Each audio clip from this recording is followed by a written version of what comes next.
ఓం శ్రీ సద్గురు చరణారవిందాభ్యాం నమః. ఓం శ్రీ గణేశ శారదా సద్గురు మంగళమూర్తిభ్యో నమః. ఓం నమో భగవతే వేదవ్యాసాయ నమః. ఓం నమః ప్రణవార్థాయ శుద్ధజ్ఞానైకమూర్తయే నిర్మలాయ ప్రశాంతాయ దక్షిణామూర్తయే నమః. ఓం ఈశ్వరో గురురాత్మేతి మూర్తిభేద విభాగినే వ్యోమవద్వ్యాప్తదేహాయ దక్షిణామూర్తయే నమః. శ్రీ గురుగీత ద్వితీయోధ్యాయము. అయితే ధ్యానించేటువంటి వాడు లోక సంబంధమైనటువంటి కార్యాలను పవిత్రమే అయినప్పటికీ కూడా, అంతేకాదు మరి జనులకు ఉపకారము యోగ్యమైనటువంటి కార్యాలే అయినప్పటికీ కూడా అవి మొత్తం వదిలివేయాలి. అవన్నీ కూడా దృశ్యముతో కూడినటువంటివే కదా.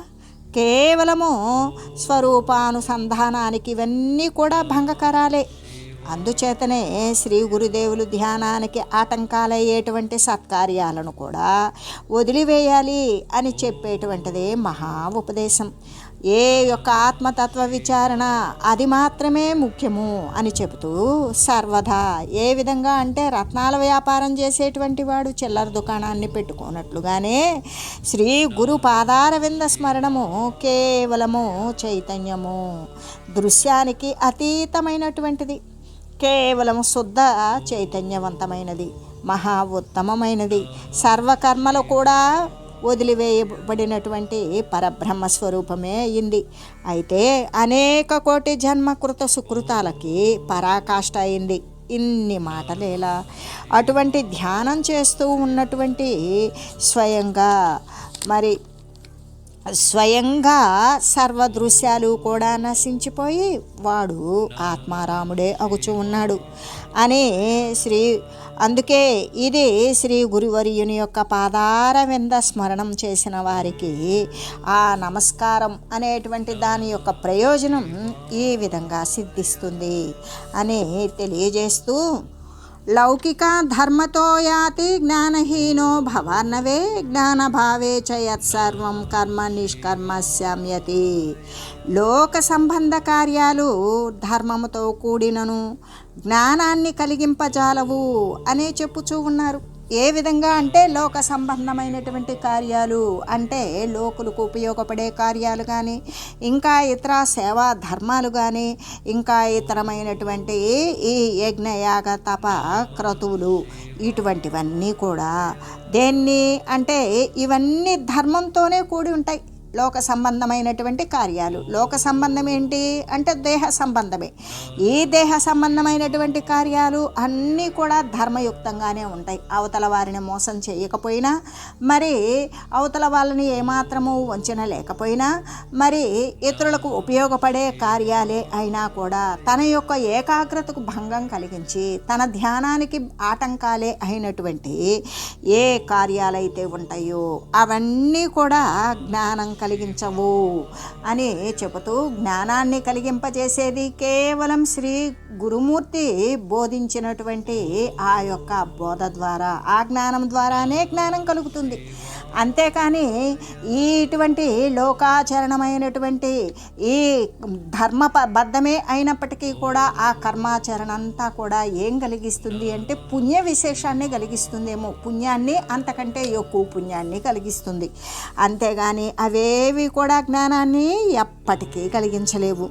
అయితే ధర్మకార్యాలే అయినప్పటికీ కూడా అవన్నీ కూడా ధర్మకార్యాలే కావచ్చు, ప్రజాహితమే కావచ్చు, ఇతరులకు మేలు చేసేటువంటివి, లోకులను ఉద్ధరించేటువంటివి, దీనజనులను బ్రతికించేటువంటివి, ఇవన్నీ కూడా ధర్మకార్యాలే అయినప్పటికీ ఇంకా కూడా ఈ పుణ్యతీర్థాలలో, మరి పుణ్యక్షేత్రాలలో అక్కడ చేసేటువంటి అన్నదాన యజ్ఞయాగాది క్రతువులు కానీ ఇవన్నీ కూడా ధర్మకార్యాలే.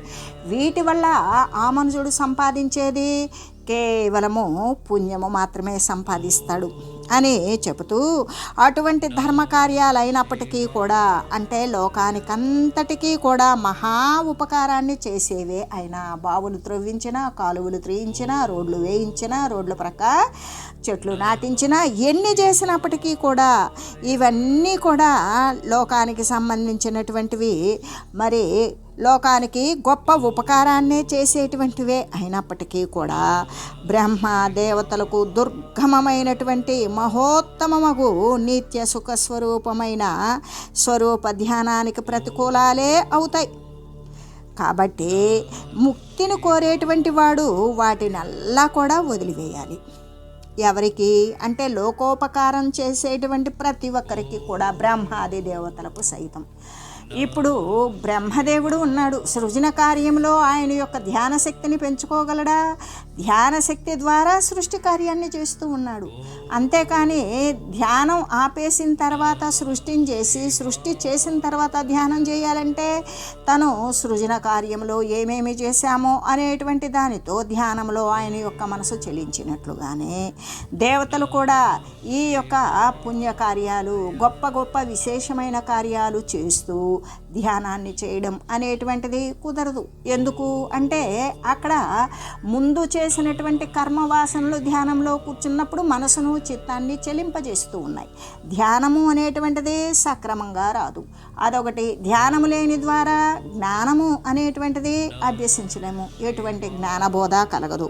కాబట్టి ఇటువంటి ఏ విధంగా మహోత్తమమైనటువంటి నిత్య సుఖస్వరూపము ఆ పరబ్రహ్మతత్వం ఎటువంటిది అంటే శాశ్వతమైనది, నిత్య సుఖస్వరూపము, నిరతిశయానంద సుఖస్వరూపము. అక్కడ ఎటువంటి అతిశయము కానీ తక్కువదనము కానీ ఉండదు.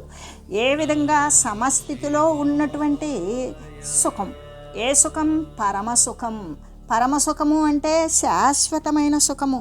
అంటే వానికి ఒక విచ్ఛిన్నమైనటువంటి స్థితి వచ్చినప్పుడు వానికి ఆశ పాశాలు, దాని ద్వారా ఊహలు పోహలు, దాని ద్వారా కల్పనలు, ఆ కల్పనలు వాసనలు, ఆ వాసనలు కోరికలు, ఆ కోరికలు మళ్ళీ కాయాన్ని తీసుకొచ్చుకునేటువంటి కారణాలు. కాబట్టి ఇవన్నీ కూడా నశించిపోయిన పిమ్మట పరిచ్ఛిన్నత్వమే నశించిపోయి తాను పరిచ్ఛిన్న స్థితి వదిలేసి జీవుడు లాంటి వాడు అపరిచ్ఛిన్నమైనటువంటి దైవస్థితిలో లీనమైనప్పుడు వానికి పరమశాంతి, పరమసుఖము, శాశ్వతమైనటువంటి సుఖస్వరూపమైన స్వరూప ధ్యానము. ఆ స్థితిని పొందాలి అంటే తన యొక్క స్వరూప ధ్యానాన్ని చేయాలి. తన స్వరూపం చూసుకుంటే ఈ యొక్క 24 తత్వాలతో కూడినటువంటి ఈ దేహమే తను అనుకుంటున్నాడు. కానీ దేహాంతర్గతంగా ఉండి సర్వేక సమస్తము సర్వవ్యాపకమైనటువంటి పదార్థము ద్వారానే, ఆ బ్రహ్మ వస్తువు ద్వారానే ఇది కదిలించబడుతుంది అన్నప్పుడు ఆ బ్రహ్మ వస్తువు దానికి అంతర్గతంగా ఎక్కడ ఉన్నది అనేటువంటి అన్వేషణ కానిస్తాడు. ఆ అన్వేషణ గావించినప్పుడు దాని ప్రకారం వాడు నడయాడుతాడు. దానిని అనుగమించాలి, దానిని వీక్షించాలి అని తపన ప్రారంభమవుతుంది. ఆ తపన ద్వారా వాడు తన యొక్క అంతర్లీనంగా ఉండి తన జడప్రాయమైన దేహాన్ని కదిలించేటువంటి సాక్షిత్వ స్వరూపంలో దేహమంతా వ్యాపించి ఉండి కూడా ఏమాత్రము ప్రస్ఫుటంగా కనబడకుండా, ప్రస్ఫుటంగా కాదు ఊహకు కూడా అందనటువంటి ఆ శుద్ధ చైతన్య తత్వము ఏ అవయవంలో ఉంది అంటే సర్వేక సమస్తం నిండి ఉంది. ఈ దేహంలో ఎందుకు అలా ఎక్కడి నిండి ఉంది అంటే దానికి ఏంటి అంటే ఏలికి ముళ్ళు గుచ్చుకున్నా నొప్పే, తలకు నొప్పి వచ్చినా నొప్పే. అంటే సర్వేక సమస్తం చైతన్యం రోమానికి కూడా అతీతంగా ఉండేటువంటి ప్రతి ప్రదేశం నుండి సర్వము వ్యాపించి ఉన్నది. ఒక్క దేహానికే ఇట్లా సర్వము వ్యాపించి ఉన్నప్పుడు సత్యవస్తువు ప్రపంచమంతా వ్యాపించి ఉన్నది. ప్రపంచమే తన రూపంగా ఉన్నది. ప్రపంచం పుట్టిన తర్వాత సర్వవ్యాపకం వచ్చి వ్యాపించలా. సర్వవ్యాపకంలో ప్రపంచం అనేటువంటి భ్రమ కలిగింది.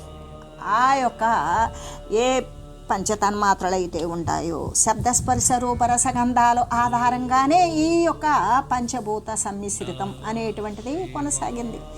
ఆ పంచభూతాలు, ఈ పంచతన్మాత్రలు ఇవన్నీ కూడా ఏ నిశ్శబ్దమైనటువంటి బ్రహ్మస్వరూపం ఉన్నదో దాని నుండి జాలువారినవి.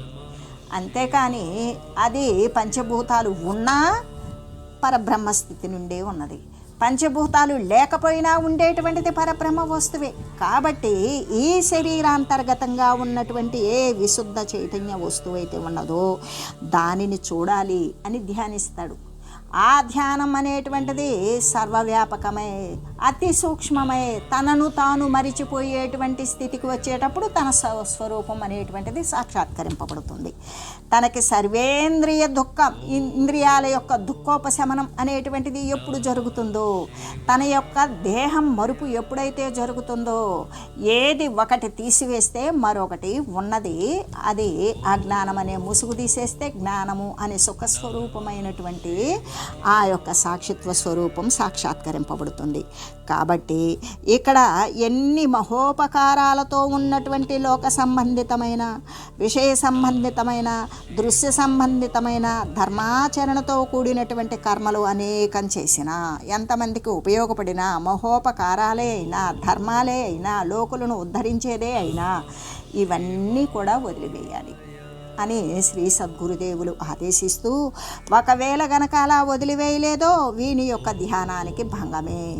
ఆ ధ్యానం అనేటువంటిది సక్రమంగా కుదరకపోతే వాడు తన యొక్క స్వస్వరూపాన్ని వాడు సాక్షాత్కరింపజేసుకోలేడు అని చెబుతూ, ఆ విధంగా స్వరూప ధ్యానానికి ప్రతికూలములే అవడం వలన అందుకే బ్రహ్మాది దేవతలకు కూడా కష్టసాధ్యమైనటువంటి మహోత్తమమగు ఈ నిత్య సుఖ స్వరూపమైనటువంటి ఏ స్వరూప ధ్యానమైతే ఉన్నదో వారికి కూడా ఇటువంటి లోక సంబంధితమైనటువంటి కార్యాలను చేసి ధ్యానమునకు కూర్చున్నప్పుడు వారికి కూడా ఆ మనసు చెలిస్తుంది. కాబట్టి ఎవడైతే ధ్యాన బలిమిని పెంచుకోవాలో అటువంటి వాడు మంచివే అయినా, గొప్పవే అయినా, ఉపయోగకరములే అయినా, ధర్మబద్ధములే అయినా కూడా ఈ దృశ్యజనితమైనటువంటి విషయాలను వదిలివేయాలి.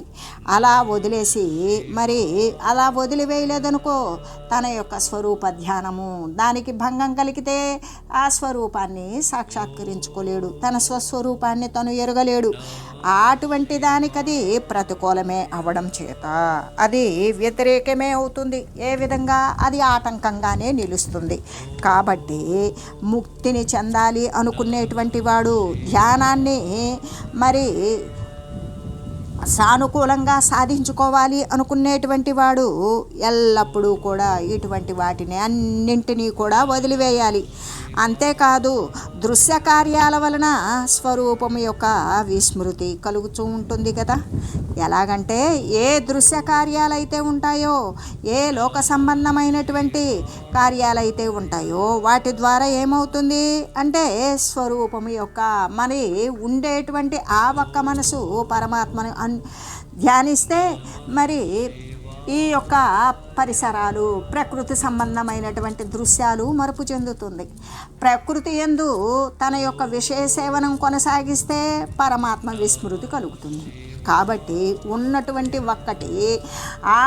ఒక్కదాని యందు మమేకము చేయాలి అంటే దృశ్య కార్యాల యందు గనక ఎప్పుడైతే ఆ మమేకమైందో అప్పుడు తన యొక్క స్వరూపం యొక్క పరమాత్మ పారమార్థిక విషయమునందు విస్మృతి అనేటువంటిది కలుగుతూ ఉంటుంది. అదే అజ్ఞానము అని చెబుతూ, ఇక అజ్ఞానము అనేటువంటిది ఏదో కాదు, తాను కాని వస్తువులను తాను అనుకోవడం, అన్నింటికీ తానే కర్తను అని భావిస్తూ, నేను లేకుంటే ఈ కార్యం కొనసాగదు, నేను మాత్రమే కర్తను, నేనే ఉద్ధరిస్తాను, నా వలనే వీళ్ళంతా కూడా ఉద్ధరింపబడుతున్నారు అని అనుకోవడం, అంటే పరమాత్మను మరిచిపోయి నా ద్వారా మాత్రమే జరుగుతుంది అనుకోవడం అనేటువంటిది ధ్యానానికి భంగపాటు. అదే దృశ్య కార్యము. అంతకంటే మించినటువంటి అజ్ఞానం మరి ఒకటి లేదు. ఆ అజ్ఞానమే భవసాగరంలో మునిగిపోవడం. మళ్ళీ కూడా శరీరాలు ఉత్పన్నమవుతూ పతనమవుతూ ఉండేటువంటి విషయం కేవలం ఈ అజ్ఞానమే కారణం. ఈ అజ్ఞానం అనేటువంటిది ప్రత్యేకమైన స్థితి కలిగి ఉందా?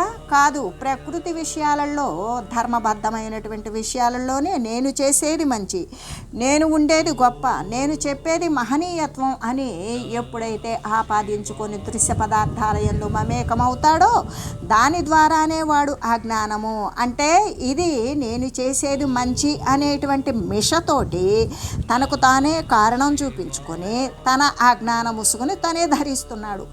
ఆ జ్ఞానం వల్ల అనేక శరీరాల యొక్క పరంపర, దేహ పరంపర అనేది కొనసాగుతూ ఉంటుంది. కాబట్టి ఎవరైనా సరే తెలిసి చీకటిని ఎవరైనా కోరతారా? ఎవ్వరు కోరరు కదా, ఎవ్వరూ చీకట్లో ఉండాలి అని ఎవ్వరు అనుకోరు. ప్రతి ఒక్కరికి వెలుగు కావాలి, ప్రతి ఒక్కరికి కూడా ప్రకాశం కావాలి, ప్రతి వస్తువు కూడా దృష్టిగమ్యం కావాలి అనే కోరుకుంటారు. కానీ చీకట్లో ఉండి మురిగిపోతూ తనకేమీ కనబడక ఉండేటువంటి స్థితిని కోరుకోరు కదా. అటువంటి చీకటే ఈ అజ్ఞానము. అంటే ఎవరైతే జ్ఞానాన్ని కోరతారో వారు ప్రకాశాన్నే కోరినట్లు. అంటే ఎవరు ప్రకాశాన్ని వెలుగులోకి రావాలని కోరుకుంటారో వాడు జ్ఞానాన్ని కోరినట్లే అని చెబుతూ, ఆత్మజ్ఞానము అంటే దృశ్య భావనను తనలో ప్రవేశించనీయకుండా ఉండడం. ఇక్కడ జ్ఞానము అనేటువంటిది ఈ యొక్క పారమార్థిక విషయాలను గురించి తెలియజేసేటువంటిది, అది తెలుసుకునేటువంటిది, అంతవరకే జ్ఞానం అనేది. కానీ ఆత్మజ్ఞానము అంటే ఏ ఆత్మతత్వం అయితే ఎలా ఉంటుంది, ఇది ఆత్మతత్వం అని చెప్తూ ఉన్నారు.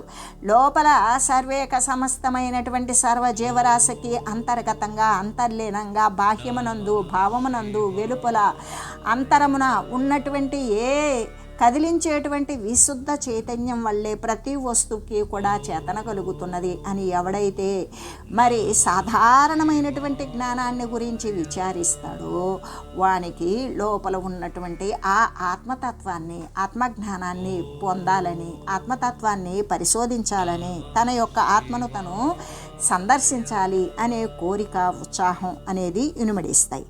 అయితే ఇక్కడ ఆత్మభావన ఎవరికైతే ఆత్మజ్ఞానం ఉన్నదో ఆ ఆత్మజ్ఞానాన్ని పొందాలి అనుకునేటువంటి వాడు ఒక వరలో రెండు కత్తులు నిలవు.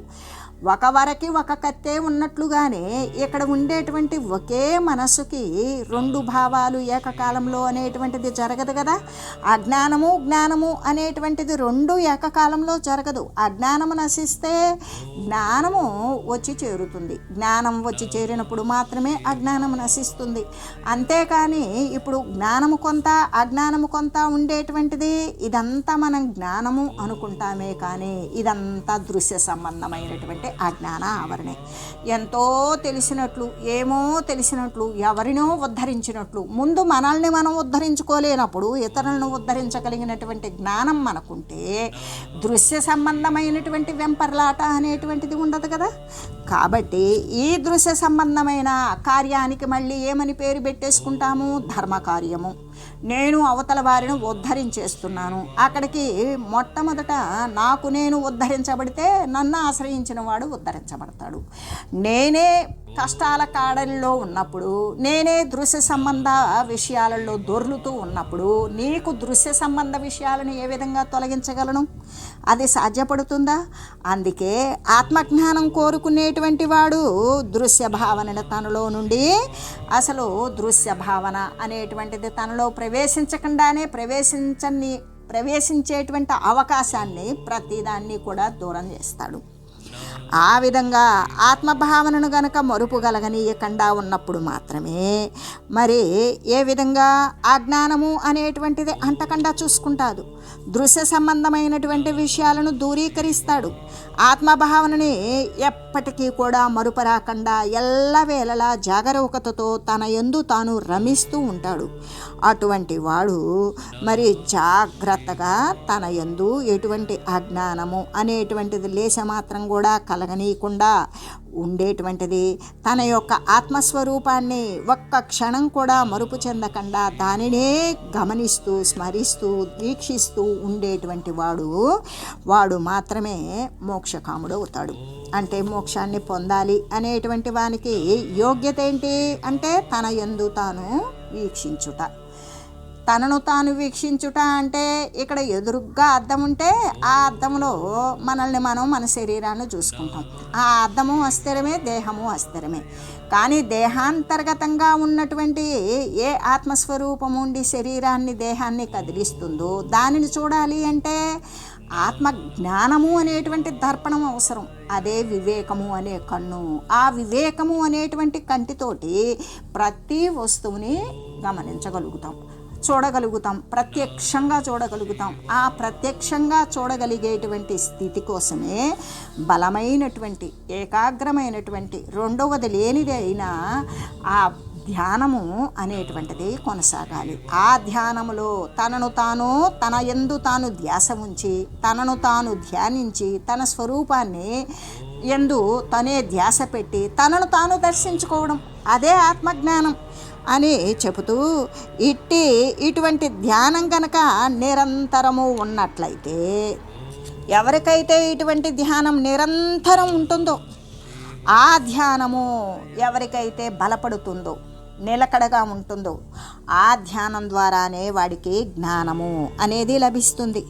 అదే జ్ఞానము అంటే వాడు నిలబెట్టగలిగినంత వరకు కూడా తన ధ్యాన బలిమిని వాడు నిలబెట్టగలుగుతాడు. ఆ ధ్యానం ద్వారా సర్వాన్ని పరికించగలుగుతాడు, సర్వాన్ని సందర్శించగలుగుతాడు. అదే బలమైనటువంటి ధ్యానం. ఆ ధ్యానమే జ్ఞానం.